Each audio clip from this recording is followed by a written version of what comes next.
Ukirtong ka UDP na soyong uba H don kupar Roy Lingdo uba julong teng u MLA ula thep kerteng menta kalai terik urempang arhajar arhulai kum ukirtong ka UDP na kabenta ka election MLA arhajar arhulai kabanlong haka arhunyaw tarik menta ubenai. Habakrench kilat pathai kubor uba don kupar uloong baulayo ishai baka jing e jongki pait ba kalawan pai biang shau hakani kakenti.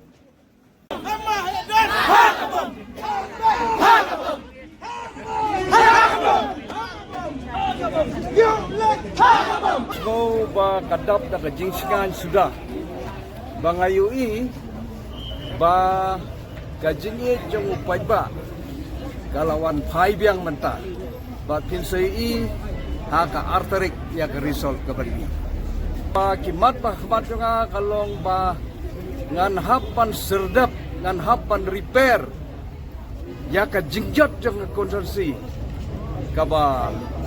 kabala pay kabla jot mentah berosan sinap namar nga kwa bangan don bat ka parti trairi kabaka nongrim ke jongka kalong ban kintiu ban ra ya ka jaj bedri ulajok dong alam kisani kidan kinong alam boleh nong eduna.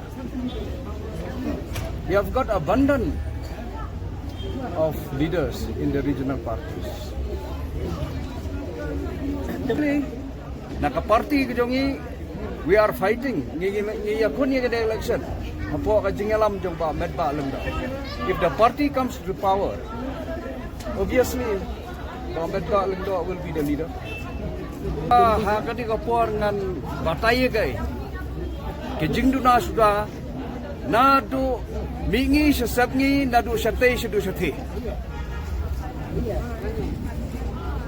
It will take me years to repair the damage done. Amdan buta. Hanrai ki dingso ki batu kertong kan piwang pa kase bilat